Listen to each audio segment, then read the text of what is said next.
اشاره بکنم به موردی که شما مثال دادین. هند مهاجر داره در هر کشور، اما برخورد نامناسب با پناهجوی افغان قسمی میشه با خفه نشین. ما تو پیشتر مثال دادم، تلفن دز روان میکنیم، هند دکتر روان میکنه، هند انجینیر روان میکنه. ما تو در ایران گیر میاد یا تلفن دز یا کیسبر، فرقتش میفهمید. هند فکر روان میکنه در کل دنیا. شما برین در امریکا، تمام دکترها و انجینیرها هندی است.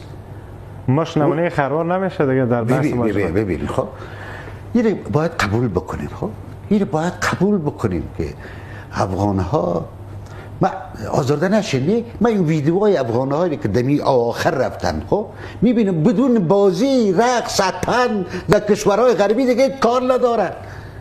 برای رقص رفته، برای بازی رفته، خوب بشنون. در روی سرک رقص است، اتن است، در پارک رقص است، اتن است. 24 ساعت مست شدن در اونجا که رفتن.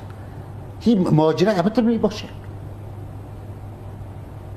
مهاجر قسم نیست.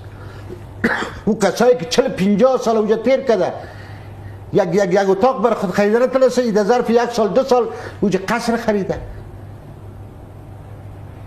اینا رو جهان قبول نمیکنه. پس شما به حق پناهجویان افغان میدانین این برخوردهای نامناسب مردم ایران؟ اول گفتم که از مهاجرین افغانستان در ایران، پاکستان همیشه استفاده ابزاری شده.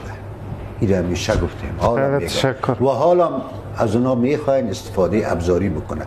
ولی بیا یک کمک وجدان خودم یک کمک بیدار کنیم که ما چی کنیم. قبول نداره. میبره در روی سرک ایرانی ها در تیران میگه مرگ به افغانی. خب برای دیگه قبولت نداره. در قوت می مهاجرین اخیر که رفتن نتیجه خوب به هیچ کشور جهان نداد. نه در امریکا داد. شما امی خانم شاهد است که تا 3 پلیس کشتن، نداد نتیجه خوب. و افغانایی که سابق بود اونا زحمت کشیدن، خود جور کردن. ولی همی افغانای اخیره که خود در طیاره‌های آلمان و امریکا بردن نتیجه خوب نداد برای اونا. مردم نبود که نمایندگی از مهاجرین افغان بکنن. این خانم هم میفهمه. همیال در کوچه و بازار همو افغانهایی که میگرده دیگه افغانها بالایشون میشرمه، خجالت میکشه. افغانایی که سابق خود در محیط حیار ساختن. این باید قبول بکنیم. پس باور کنین هر کشور نظر به اعمال ما در مورد ما تصمیم میگیره. خیلی تشکر، ممنون حضورتان.